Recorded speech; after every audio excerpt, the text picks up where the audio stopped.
condition that they face. However, most of you may be still thinking that, okay, we can have infection, we can have bacteria, but thanks to God, we have antibiotics. So we have some active molecules that are able to kill bacteria. And unfortunately, once again, I have to say that this is not true, because due to the fact that we are still using old antibiotics, so old active principle. When I say old, I mean that those molecules were developed in the 20s, in the 30s, so many years ago. And also due to the fact that unfortunately in the hospital, but also in the private practice, there is a general abuse of antibiotics because unfortunately patients are asked to take antibiotics even when it is not necessary. What we did in these years is to give a lot of information to the bacteria to create some new strategies to counteract the drugs. So what you see here in the cartoon is the actual situation. So when we try to fight the bacterial infection by administering antibiotics, even if we are successful in the internalization of the drug, you see that bacteria develop many strategies to defeat this kind of treatment. So they are able to produce enzymes that are deputed to destroy the drug. If the drug is internalization, after internalization, bacteria are able to pump out the drug because they modified the pump inside the membrane, adapting them to recognize and pump out the drugs. Second, when we use drugs that are aimed to stop the metabolic activity of the bacteria, they evolve from a genetic point of view to have a secondary metabolic activity, which is completely not anymore affected by the drugs. Especially the bacteria that we are facing now in 2021 represent a genetic evolution of the same strain that we faced in the past year. So their genetic pattern is completely different. And the difference that can be noticed are all aimed to fight the drugs. So they are very strong machine to improve and to adapt to the drugs. So what we did in these years, as you see in the lower panel, is that step by step, year by year, we continuously selected resistant strains. And those resistant strains now are replicating. And what is even most dangerous, you see in the last cartoon, they are translating this genetic information to other bacteria, to other pathogens. So if you do a genetic analysis today of multi-drug resistant pathogens, you will see genetic part of different bacteria because they combine each other to optimize the fighting to the drugs. So now we show you some alternative strategies to fight bacteria, because actually this is what we need to preserve the implant. The first example that I give you is represented by metal ions. So basically what you can imagine is to coat with metals as nanoparticles or as ions, for example, the surface of your biomaterials. The most famous, I'm sure that most of you already know about it, is silver. Silver is a wide-range antibacterial ion, which is able to counteract the bacteria by different mechanisms. The first one is the accumulation in the membrane. So basically the ions or the particles accumulate in the membrane by creating pores. But also silver is able to enter the membrane and then so directly affect the DNA, so by stopping the replication. So as you see here in the scanning electron microscopy picture, what you can do is really to add some silver, for example, nanoparticles in this case. So imagine that bacteria try to attach here. What they do is to find such nanoparticles of silver that kill the bacteria. A second strategy, very interesting, is to find another way to modify their metabolism. And this is, for example, the case of gallium. Gallium is very interesting because from a chemical point of view, it's very similar to iron. And probably most of you know that there are a lot of metabolic pathways of bacteria that are based on iron. So bacteria needs to collect iron, and many metabolic pathways are based on the reduction of the iron. And the way of entering of the iron is related to such binding pores, which are called siderophores. And thanks to this affinity between gallium and iron, gallium link to the same binding site, substituting iron, but once it's internalized, it can be reduced by bacteria, so they are immediately die due to the lack of all the metabolic pathway related to iron. Here, for example, you see nanoparticles coated with gallium that can be used as a therapeutic strategy to fight bacteria. Another interesting example comes from the nature, because many vegetables, many fruits, many flowers contain a very strong active principle, like, for example, the polyphenols. So what you can do is to extract the polyphenols from these green sources, obtain active extracts. And what is very interesting is that for humans, these polyphenols are antioxidant, so they have a positive effect. Whereas, once they are internalized by bacteria, they act with exactly the opposite mechanism. So they generated oxidative stress, like, for example, generated species from oxygen. And so the bacteria die due to this selective oxidative stress, which is beneficial for the bacteria, for the humans, but it's toxic for bacteria. Anyway, someone say that it's useless to have some active compounds on the surface because, of course, they are not limitless. So once they finish, the effect is, of course, expired. So another interesting strategy is to modify directly the surface of the biomaterials. And this is an example. If you have such structure, which is normally known as nanoneedle, because they really looks like the needle of a syringe, what happens is that once bacteria try to colonize the surface, they die, because exactly what will happen when we receive an injection, in this case, the needle destroy, you see, the membrane of the bacteria, so they die due to the mechanical effect.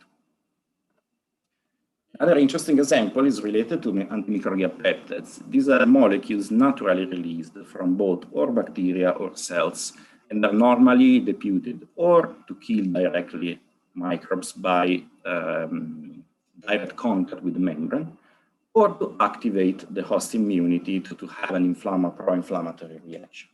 And these are very interesting because the efficiency to bind to the membrane is very high. So as you can see here from the scanning electron microscopy picture, the bacteria die due to the spores in the membranes.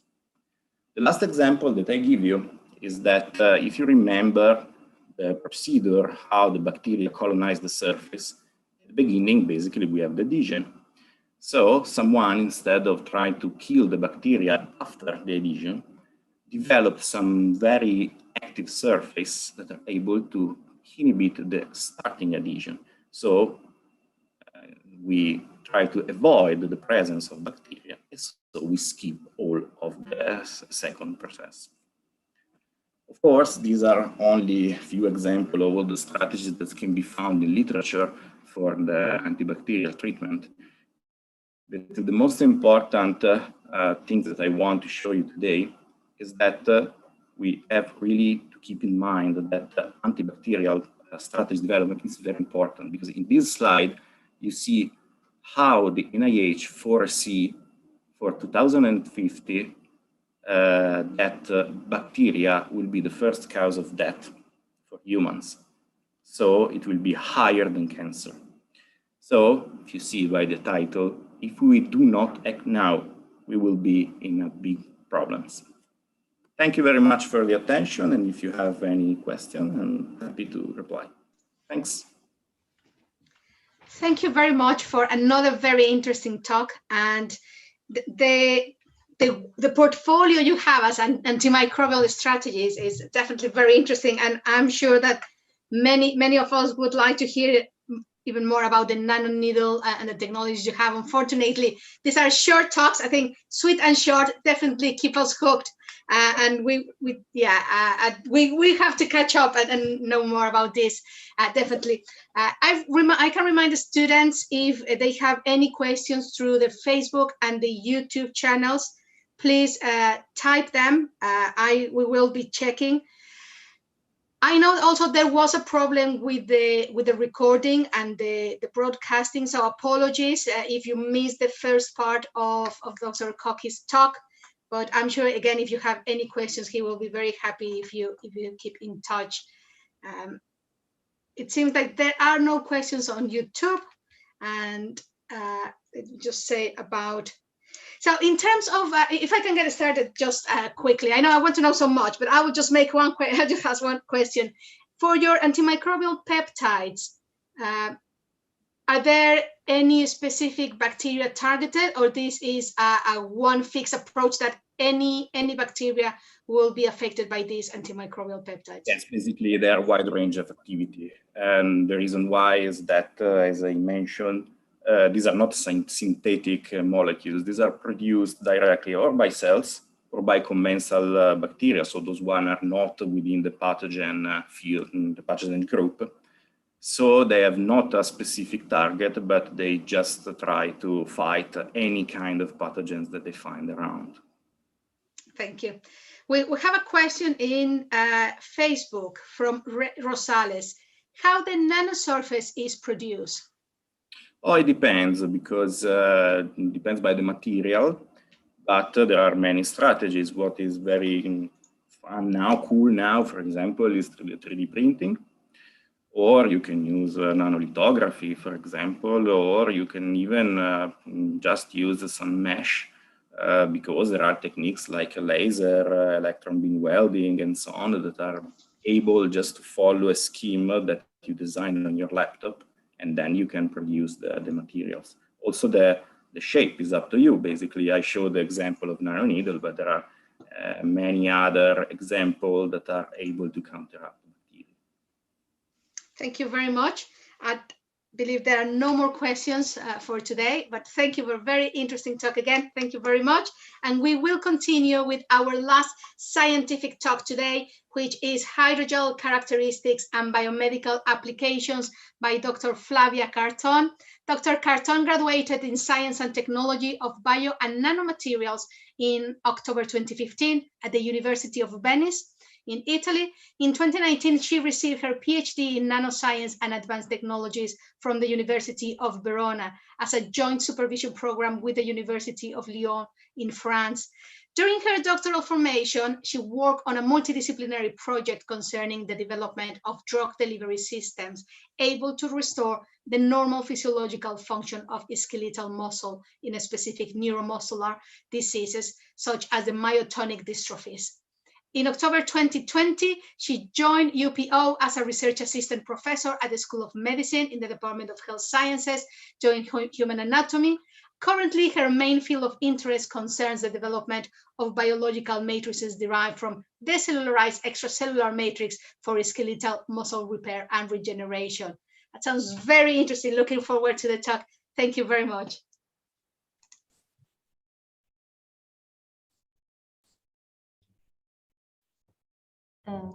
Thank you very much for your kind presentation.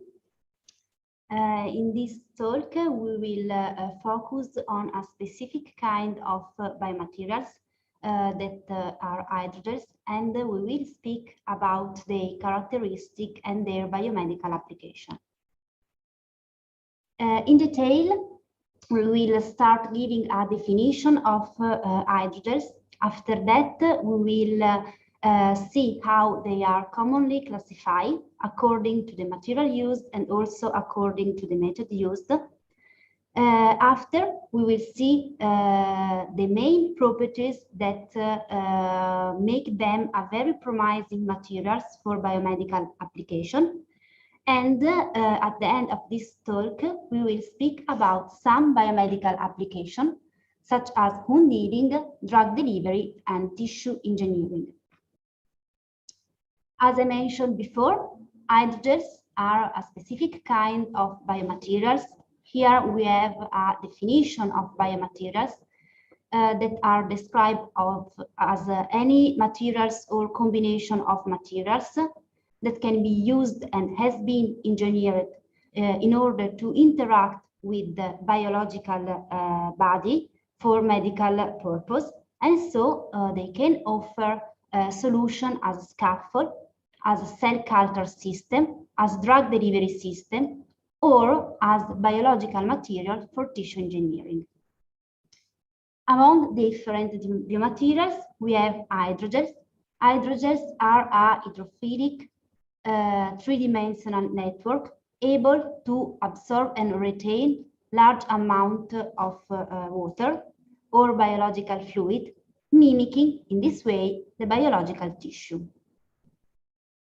Hydrogels have a great potential in medical and pharmaceutical application because they are able to absorb a large amount of water, also thanks to their soft consistency that allow them to have a physical properties similar to the native soft tissue, and also because they are able to swirl and form a three-dimensional network, giving them the possibility to diffuse molecules and cells.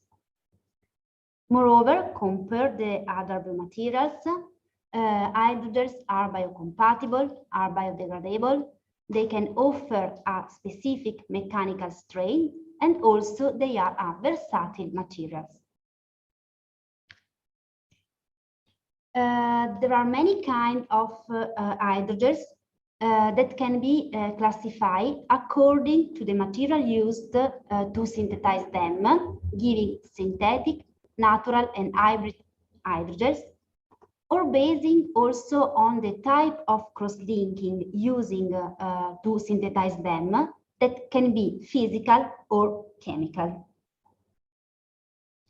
Based on the source, hydrogel can be divided in three different groups: synthetic, natural, and hybrid hydrogels.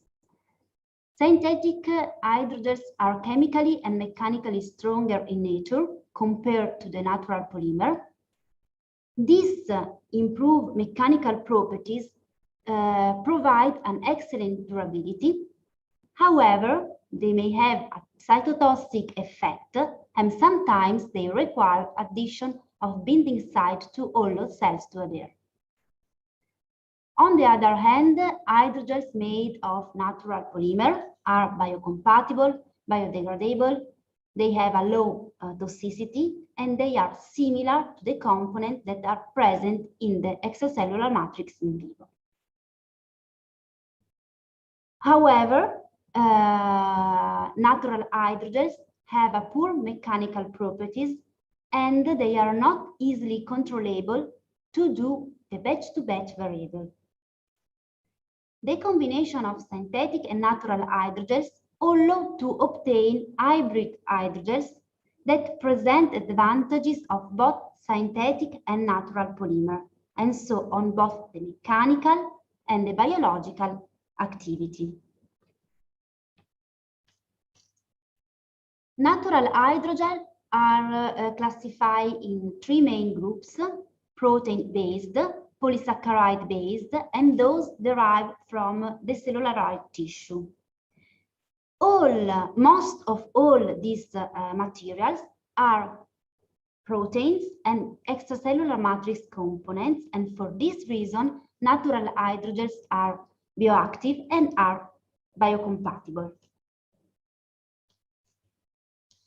Regarding natural hydrogel based on protein, they may be composed by collagen, elastin, fibrin, and gelatin, while natural hydrogels based on polysaccharide, they may be composed by glycosaminoglycans, alginate, and chitosan.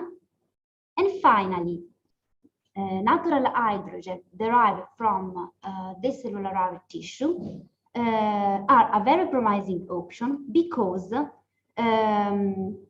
the main advantage in use extracellular matrix as a scaffold is that compared to the other material, it offers a more complete and more complex environment that is similar to the physiological one. In fact, the main goal of tissue and organ decellularization is to mimic native tissue and to provide an environment that can be recognized by cells. And to obtain this is necessary to take the tissue or the organ, is necessary to remove the cells while preserving the micro and the macro structure and the biological properties. For example, in the soft tissue, it's very, very important to maintain collagen, elastin, and gags in order to provide the tensile strength, the elastic properties, and the viscoelasticity that characterize the native tissue. Moreover, growth factor, glycans, and bioactive peptides allow to promote, to support the cell growth, the cell function, the cell differentiation, angiogenesis, and so on. Regarding the preparation method, there are many ways to obtain hydrogels, and all these methods can be classified in two major groups: physical cross-linking and chemical cross-linking. Physical cross-linking, also known as reversible gel, is the most preferred method for preparing hydrogels. In fact, natural hydrogels are commonly prepared by self-assembly by physical cross-linking that mainly include the change of the intermolecular interaction and all, such as ionic cross-linking, for example, and all this process can be controlled modifying the temperature. However, this procedure lacks adequate mechanical strength and stability, and to overcome this limitation, researchers mainly focus on chemical cross-linking, also known as permanent gel. In the chemical cross-linking, the gel can be covalent cross-linked through these two different methods: the three-dimensional polymerization, in which we have a water-soluble monomer that polymerized in the presence of a polyfunctional cross-linker. And at the end of this procedure, we obtain a product with a high amount of unreacted moieties. And for this reason, it's necessary to purify the final product because these unreacted monomers can be toxic. In the second method, directly cross-linking, we have a water-soluble polymer that is cross-linked through a gamma radiation, or, for example, through a heat cross-linking or other methods that are inexpensive and are safe. Moreover, with this method, we are able also to obtain an hydrogel already sterilized. The properties is related to the structure of the building blocks they are composed of, as well as the nature of the interaction between the monomers. According to the application, hydrogel can be characterized in mechanical properties, in swelling, and in degradation time. From the point of view of mechanical properties, hydrogel have an elastic modulus and also a viscous modulus. And in detail, elastic modulus is the property that describes the tendency of a solid to deform along an axis when a stress is applied to it, while viscosity is the property that describes a fluid resistant to flow. Hydrogels have both of these elements, of these properties, and for this reason, we can consider hydrogel as a viscoelastic materials. Another important properties that characterize the hydrogel is their controllable swelling behavior. Swelling in detail is defined by the diffusion of the water into the hydrogels, and the swelling ratio depends on the concentration and on the chemical structure of polymer, as well as on the cross-link ratio.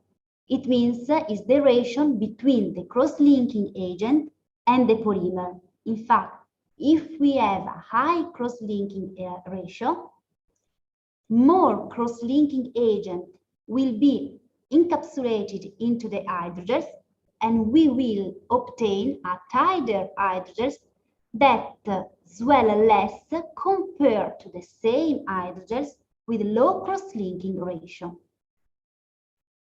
Moreover, swelling behavior is also sensitive to the external environment. What does it mean? It means that hydrogel can be changed its volume in response to the external stimuli, such as pH, temperature, electric fields, and so on. Finally, the degradation time of the gel must be well characterized, because it is possible to obtain stable or degradable hydrogels in function on the final application purpose. Regarding the application, hydrogel are mainly applied in wound dressing, in drug delivery, and in tissue engineering field. Regarding wound dressing, we know that to avoid wound-related disease and scarring, a lot of products are developed, such as hydrogels, gels, gauze, and so on. We know also that the ideal wound management product should absorb an excess of exudate, should be able to preserve the wound from the infection, should have a good permeability, and also should be easy to remove. And for example, this is a big limitation of gauze, because when we remove them, they may cause a trauma by stripping off the new tissue formed.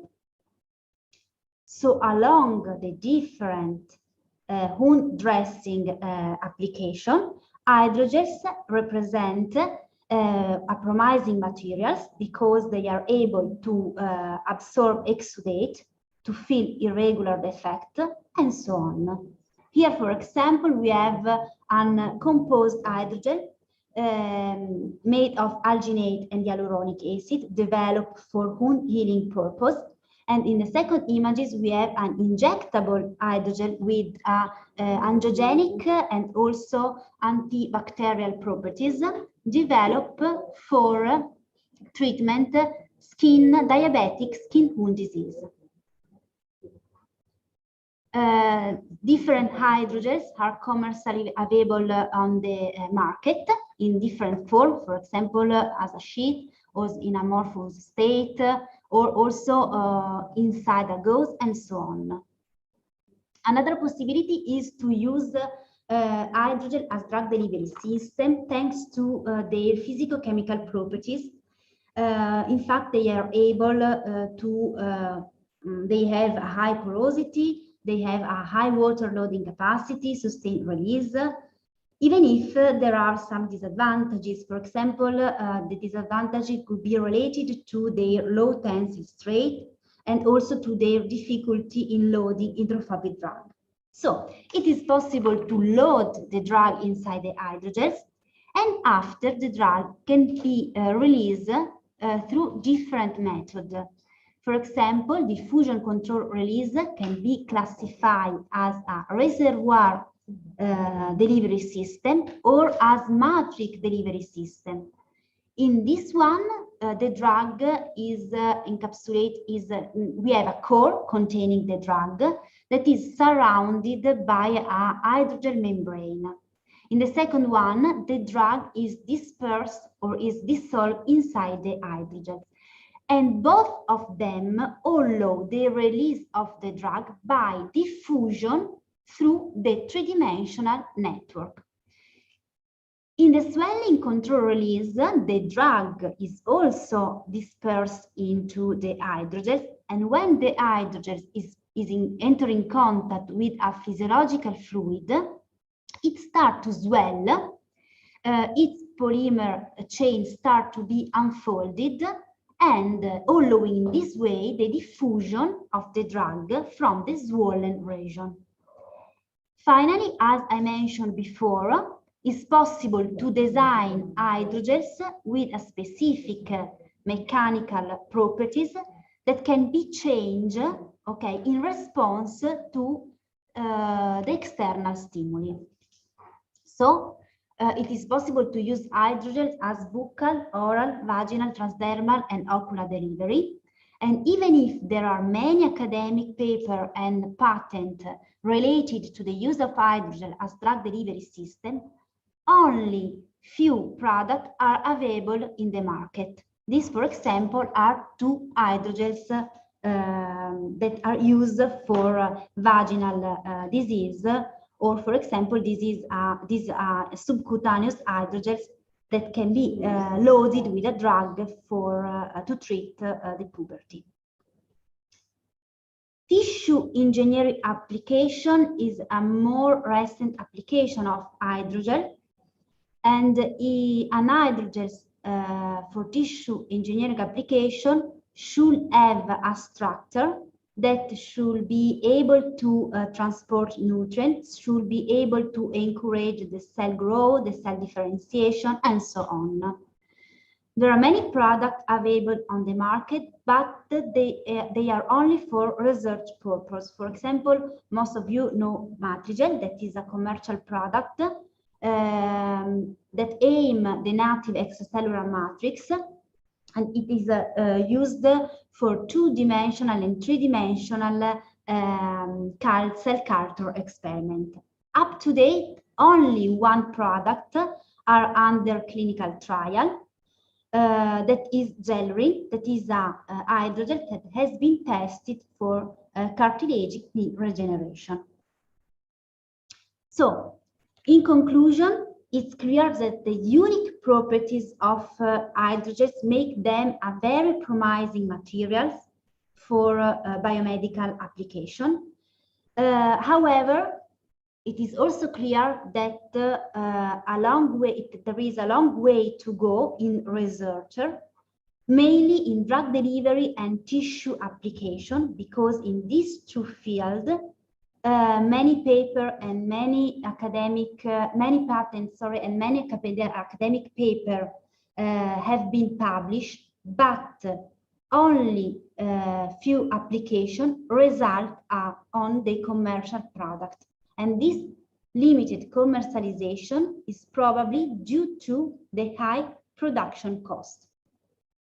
So, more progression is expected more progression is expected in these two different areas. Thank you for your attention.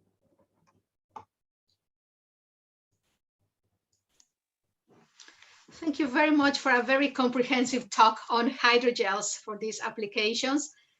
We can get started. Actually, we already have a question from Rhys Ruiz. Dr. Carton, a very interesting presentation.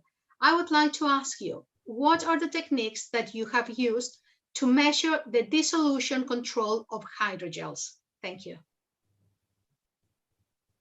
Yes, we can measure can you repeat the question? Sorry. Sure. Which are the techniques that you have used to measure the dissolution control of hydrogels? I mean, the degradation rate. Okay. Thank you very much. Okay, one possible technique is to measure during the time the weight loss of polymer in order to control the degradation rate at different time points. And we also control different physical chemical properties such as dimension, the weight, or for example, see, mainly is the weight, the loss of weight during the different time points. In this way, we can think about the degradation of the polymer during the time, measuring the weight, the loss of weight. Thank you. We have another question from Chris Ruiz. How to control the swelling effect of hydrogel scaffolds when they are in contact with body fluids? Thank you. Is it possible to control the swelling? Yes, I think that, of course, it is possible. We have to measure some specific physicochemical parameters, like, for example, the volume of our hydrogels. Also, we can also use, for example, transmission electron microscopy to see the ultrastructural analysis of our scaffold during the time, but we have to mainly focus on a specific physicochemical parameters. Okay. Thank you very much. Thank you again for a very interesting presentation and questions from our students. And with that, we finish the last scientific talk of the day. Thank you, Dr. Flavia Carton. And now we go on to the cultural session of what would be a conference dinner in Novara. Please, Professor Bokafowski. I'm here again.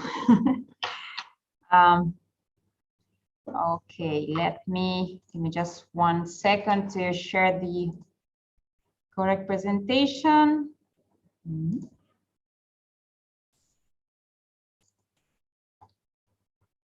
Okay. A lot of questions by this computer, but everything is fine. So just to finish this half day together, a few hours together, I'll go back on the Italian tradition. So actually we opened this session talking about several things, but even about breakfast, and the perfect way to end the day is to go for an aperitivo with friends or with colleagues. Of course, it's not every day, but it's something that, you know, if you can, for instance, on Friday, when you can relax a little bit more and forget for 1 hour or half an hour about lab and travels, you can enjoy your aperitivo. So what I would like to share with you today is how to organize an Italian one, because actually it's more than drink just something, it's something bigger. You know that Italian are exaggerate. So even in the appetizer, in the aperitivo, appetizer as you wish, we are exaggerated actually. So what we do, what we're gonna choose actually, alcoholic drinks or non-alcoholics, of course, cocktail, which can be more healthy, like with fruit, but otherwise cocktail that I will show you later the recipe, so in case you're gonna try to do it by yourself at home. Of course, it's something that we have before dinner, even if actually in the last, let's say 10 years, as I said, as we are exaggerating a little bit, you do not need to eat anymore right after an aperitivo. So at the beginning, it was something to stimulate and go after for dinner, but up to now, in some way, they are so big and huge that you do not need to eat anything anymore. In case you have no time, but you would like to share something quick, you can even have an aperitivo without eat anything, but it's not the best one. So let's say that we would like to organize an appetizer week together with friends or with colleagues. What we need, actually, whatever you want. you can have snacks like, I don't know, salame, prosciutto, so ham, cut in like in cubes, for instance, or even little toast, or sometimes we even have very little pasta, like I know not the normal one, but a very small one pasta just to taste it. And that's why you do not need to eat that much right after. Or for instance, even little pieces of pizza, or enjoy whatever you want. So what you need normally is, let's say, any kind of bread and something that you can eat with. So even with cheese, for instance, Parmigiano or other kind of cheese. Actually, here we are pretty close to French, so in some cases we even use French cheese, not only just Italian. So we can open a little bit even to the rest of Europe. For healthy people, sometimes you're gonna even add vegetables, and you can have it like they are, or you're gonna add oil with a little bit of salt and pepper. You mix it and you dip your vegetables in. But this is used, but not that much, because actually it's still healthy for an appetizer. And chips, every kind of chips, you're gonna have it and put on the table and enjoy with your friends. So more or less, this is a table ready for an appetizer with friends or with colleagues. So as we are working in lab, actually, we're gonna apply even the laboratory science to our cocktails. So what I would like to share with you, and just quickly, but you know, if you would like to enjoy, are few recipes of the more common cocktails that we use here. This is very easy because it's ready to use. Crodino is something that you're gonna buy here. It's not alcoholic, it's a small one. You can find it all over Italy, and you can have it with ice. I don't like with ice because otherwise ice melting is not that nice, because otherwise it's just water in the glass. But anyway, this is just something for me. Sometimes you can add a slice of orange. It's not just for decoration, but even for the flavor. If you would like to add a little bit of alcohol, you're gonna mix it with white wine or vermouth, red or white. And again, here you're gonna enjoy even again with orange or lemon. This is very, very easy. We're gonna have something better, but anyway, this is pretty common. I don't know if you've ever heard about Bellini. Bellini is a recipe, as I say. So 1 part of white peaches juice or nectar, 2 parts of Prosecco, which is very, very good here in Italy, and we produce it in the north east part of Italy. And in case you can even enrich this basic recipe with raspberry or cherry juice. And this is nice because actually you can change a little bit the color. So it's more like summertime, I don't know. So this is another one, another, let's say, variant of the first one is Rossini. So you're gonna have Bellini as a basic, and then you're gonna add 1 part of strawberry mashed and 2 parts of Prosecco again. Prosecco is very, very used in our cocktails. And voila, you have a Rossini. Then this, I suggest this for persons used to have alcoholic drinks, because actually it's for sure stronger than the previous one. So you have 1 part of Campari, which is another pretty common alcohol used for cocktail here in Italy. 1 part of red vermouth, sparkling water, and ice, and orange again. Orange is very, very used for cocktails here. It's nice because for the color, for the flavor, and for decoration. So we use it a lot. Even this one, in case you will come in Italy, taste it, never alone. So not alone, I mean, you can taste it alone, but just eat something before, because otherwise it's pretty strong. Again, you have 1 part of Campari, 1 part of red vermouth, and 1 part of gin. So the alcohol level is increasing again here, and is very used, very common, and again very Italian. In case you would like to have another variant of Negroni, you can ask a Negroni Valeato, which means a wrong Negroni. So in this, it is lighter than the previous one, let's say, because instead of gin, you have Prosecco. So in case you're going to start with this Valeato and then move to the other one, in case you would like to increase the alcoholic level, but with responsibility, of course, every time. And this, I think, is the most common used. The name is Spritz. 3 parts of Prosecco, 2 parts of Aperol, and sparkling water.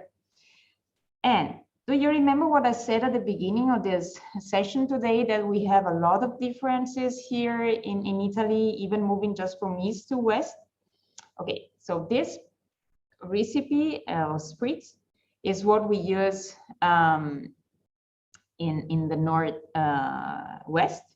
If you ask for a Spritz as it is in the northeast, it's just Prosecco with water.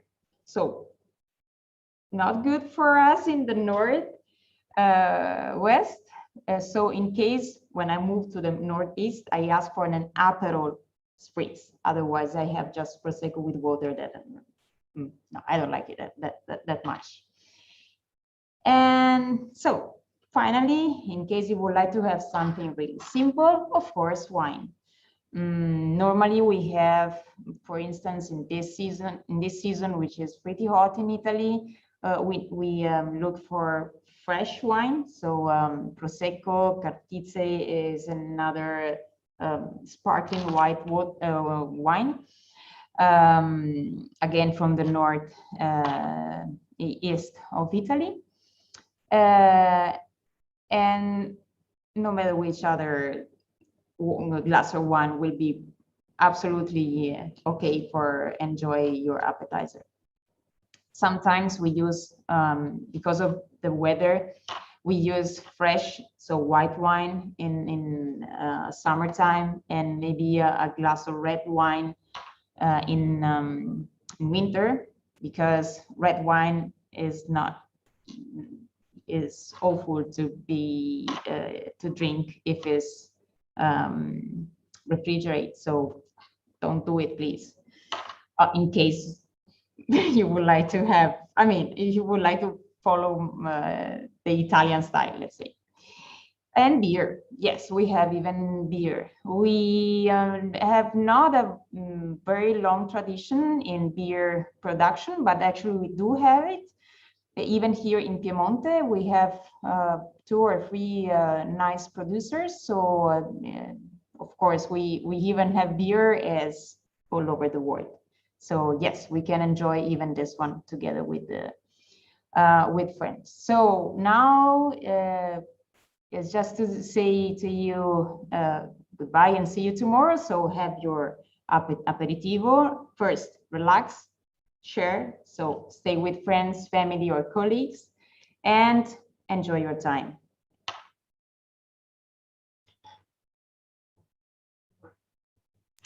Thank you very much, Francesca, for that tour through the aperitivo, and definitely the students will not be hungry after tasting all the food that will be on the table, and of course trying all the different cocktails.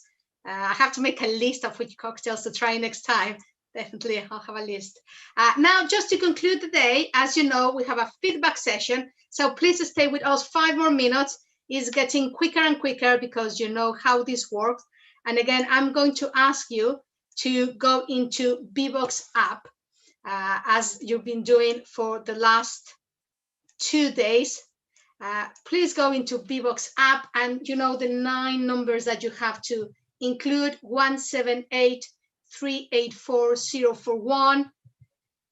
Let's see what difference makes being in Italy for today's questions rather than being in Mexico or in the UK. Do join. Remember, you can use your smartphone, you can use your tablet, you can open another tab in your computer and go to vivox.app, and the ID number is 178384041. And let's get started. Let's try with the first one. Which institution are you from? Let's see how many are here from Nesjuriquilla, UPIBI. I know many of you are still signing up. Remember, vivox.app. It's exactly the same link you've been doing, an ID number you've been doing on Monday and Tuesday. Hopefully we'll get more. Yeah, people are still logging in. Great. The number increased from 5 to 9. It's going on 10. It's good. It takes some time again. I know that you were still thinking of the aperitivo when I asked you to join into vivox.app. So I'll give you a couple of extra seconds to make sure that we capture as many of your feedback as possible. So we got 30 now. I'm going to give 5 more seconds in case anybody else is trying and still typing the ID number. I'm going to close in 5, 4, 3, 2, 1, and we know that a third of you is from well, actually 60% is from Mexico, 30% from Nesjuriquilla, 30% from IPN UPIBI. Great. Okay, let's see the next one. And then again, you can still join up. You don't have to. Which country are you from? Just one word. You don't have to type. Don't worry about accents or not. Orthography is not going to be assessed today. Which country are you from? Which country are you based right now? And you have been watching this from Facebook and YouTube Live. It takes a little bit longer to type your country unless you're in the UK and you just say UK. But yeah. So do join in. You can still join in, remember, in vivox.app if you want to let us know how we're doing with this. And I'm going to close in 5 seconds. 4, 3, come on, 2, 1, and closing this one. And we can see, obviously, with Manchester, yay, Mexico. Good. In Italy, we know that we have lots from Mexico today. Now, which field defines your course best? And we're asking this again because some students might join for all the sessions, but not everybody will join for all the sessions. And some might come only when they notice there's a particular talk that they wanted to hear. So do let us know which one defines best your course. I would imagine lots of biotechnology again, if we have a strong group from UPIBI. But surprise us and let us know which is the field that is best represented today at Italy's Day presenting in this summer school. We have 15, excellent. We got 2 more. Do join in again. Vivox.app is the same poll that we've been running on Monday and Tuesday. So I'm going to give you 5 more seconds. 5, 4, 3, 2, and 1. And let's see what are the results for this one. Biotechnology indeed, but other is a very strong one as well. Okay, next one. You know this one. Are you female, male, or prefer not to mention your gender? And this is, again, it's a quick one. You just have to click. So we don't need to spend too long in this question. What is the proportion? I know Monday and Tuesday we had around 60% female. Is it going to be the same today? Are we going to have more males responding to the poll? We are almost halfway through. Come on, 5 more seconds before we close. 4, 3, 2, 1, and closing. And what are the results? Oh, 50%. That's surprising. Well done all the male attendants and the students that decided to make yourself heard. Okay, next one. Which sessions did you enjoy the most? What about today? Was it more about the cultural? Did you prefer the scientific, or were they equally good and equally enjoyable? Would you have had only cultural, only scientific for today, or both as they were run? Let us know what you think. Oh, it looks like we lost one of our respondents. We only have 14 now, but still going strong on responses. We're waiting a couple more. I'm going to give 5 more seconds. 4, 3, 2, 1, and closing. So equally, okay, 66%. So yeah, that's a really good result. Now, if you're not from Italy, are you more inclined to travel to Italy and especially Novara after today's session? Would you start planning a trip once COVID disappears from the planet and we are free to do whatever we want and go wherever we want to go? Would you, yes, start planning, or no, not even with this wonderful tour through Italy and Novara and knowing there's an aperitivo waiting for you when you get to Italy? I'm not trying to sway anybody, but if you are planning yes, please click 1. If no, go to number 2. 5 more seconds for this. 5, 4, 3, 2, 1, and closing. And everybody is preparing their suitcases to go to Italy, which is great. Now, in terms of language, would you go to Italy just knowing Spanish and English, or would you be more inclined to learn Italian so you can make the most of your visit to Italy? Yes, learning Italian, or no, Spanish is good enough and a bit of and some English, or English is enough. I know Spanish is not too bad going to Italy, but maybe some basic Italian. Would you try and do that? 5 more seconds. 4, 3, 2, 1. And come on, guys, only 10 out of 14. You just have to click yes or no. It's exactly the same link. And closing now. Okay, so 1 is not maybe they're already fluent in this. Okay, in terms of summer schools, would you do, after today, would you do only face-to-face? Would you only do online? Would you do either? Really? Either you're not bothered, or none? No more summer schools. You've had enough of summer schools. It's not the intention, of course. We want for you to keep attending events, not only this one next year, if you're still around as a student, but of course, many other events that are available through your institutions and universities. So we got 10 responses, 11. Can we get a bit more? 13, excellent. And we are closing now. Let's see what you say. Either. So it's still very strong, even though we really want to see people, it's still very strong. So remember, for this one, which is the last one, tell us, what did you enjoy the most from today? Oh, I just noticed a typo there. Okay, what did you enjoy the most today? We are not going to share this. Remember, you type your answers, and this is the feedback that we are using to try to improve the summer school, to make more of the actions or sessions that you are enjoying. But equally, let us know if there's anything that you want us to change. We still have time. We still have day 4 tomorrow, hosted by UPV IPN tomorrow. So let us know if there's anything you want us to change, improve, add, replace, or if there's anything that you're really, really enjoying and you want more of the same.